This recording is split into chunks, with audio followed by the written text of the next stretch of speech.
Work of William R. Corliss and his collecting of remarkable tales of ancient giants, but what's more, his general conclusive consensus, and in which, due to our own research, we also share. For example, he mentions on page 102 of his sourcebook, Strange Artifacts, that, quote, the ancient people of most countries seem to have possessed in the strongest degree a faith of giantology, end quote. A feeling we also share, having validated our suspicions.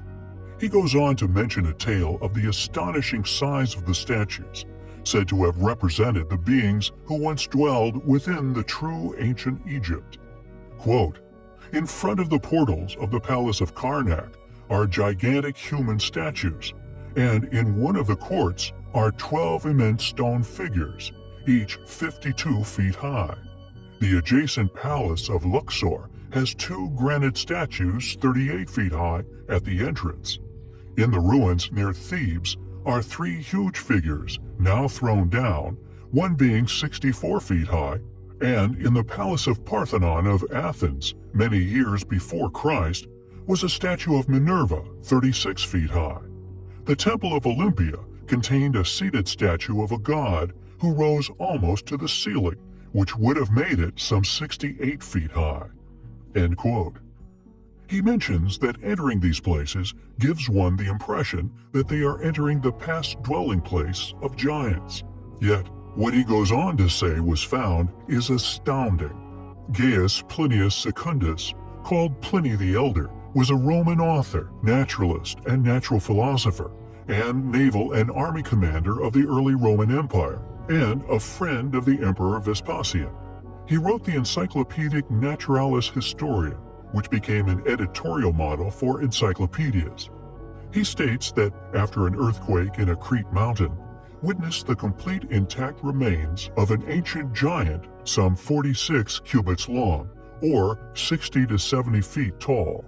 Beings of this scale would easily explain how such enormous stones were moved, yet how they could have been hidden from history is an unknown motive, which we find highly compelling. Just what could the Smithsonian be hiding? Established in 1846, it's a tightly knit network of museums and research centers exclusively and uniquely funded by the United States government. Nicknamed the Nation's Attic, and for good reason.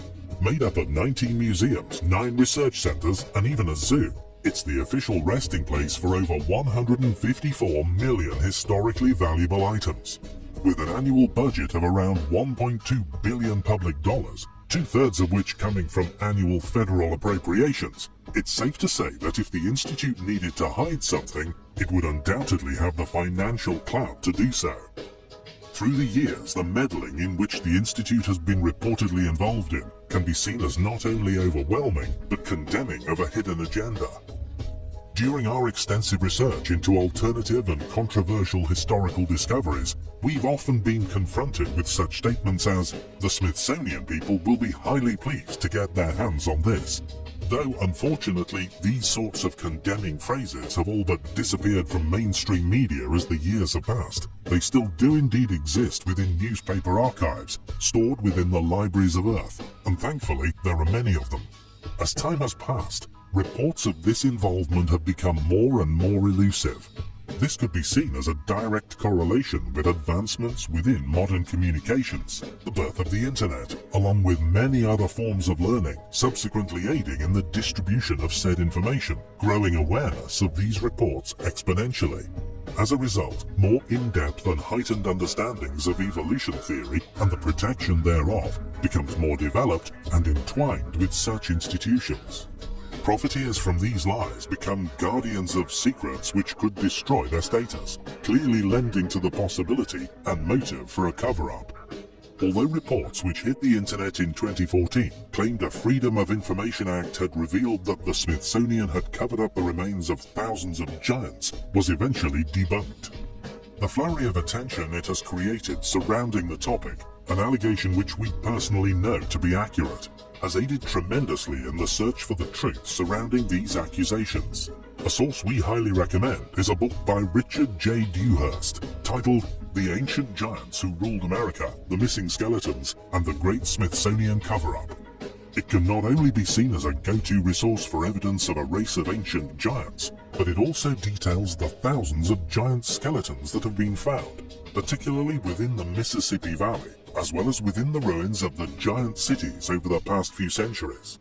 It catalogues 400 years of excavations, newspaper articles, first-person accounts, state historical records, and illustrated field report, including more than 100 rare corroborative photographs.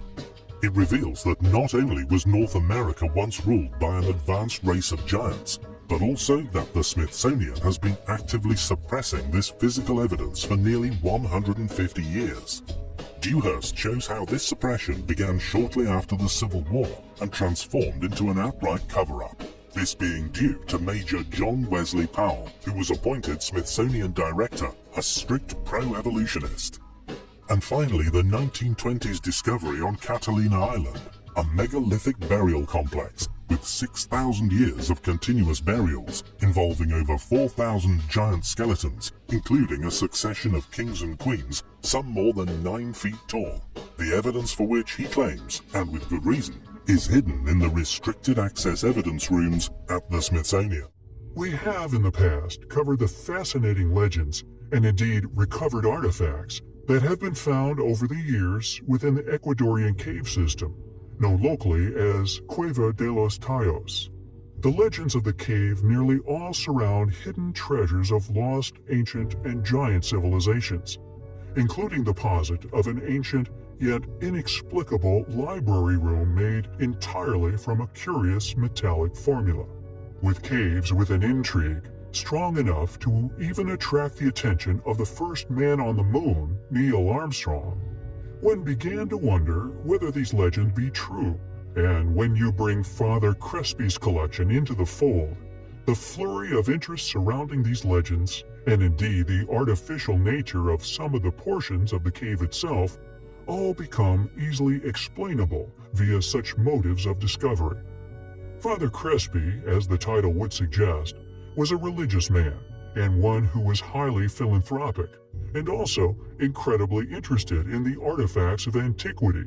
And fortunately for him and us, the location in which he lived was steeped in lost ancient artifacts, all just waiting to be recovered. Father Crespi was a man of modest wealth, and in return for curious artifacts, often found within the Tallos cave, even reported to have given food in return for clear forgeries, offered by hungry individuals, although he would offer more and often money, respective of the artifact's clearly historical value. This allowed Father Crespi to gather a literal hoard of authentic ancient artifacts, many clearly from this long claim to exist metallic library, his collection full of metallic plates of unknown writings and other fascinating metallic artifacts. The reason for our revisiting of these caves, and indeed the fascinating character that was Father Crespi, is our recent perusing of new information released on the cave, deliberately ignoring all aforementioned facts, including the artificial nature of some of the portions of the cave itself, in particular at entrances, as if reinforced with enormous ancient lintels. Unfortunately, all that remains of Father Crespi's collection that can be confirmed as 100% his and authentic now only exist within the photos taken of him with his collection prior to his death, whereas the hoard of artifacts was ransacked and many replaced with poor quality forgeries. Thus, it is a mystery, and we believe conspiracy to conceal a lost history, which we find incredibly frustrating.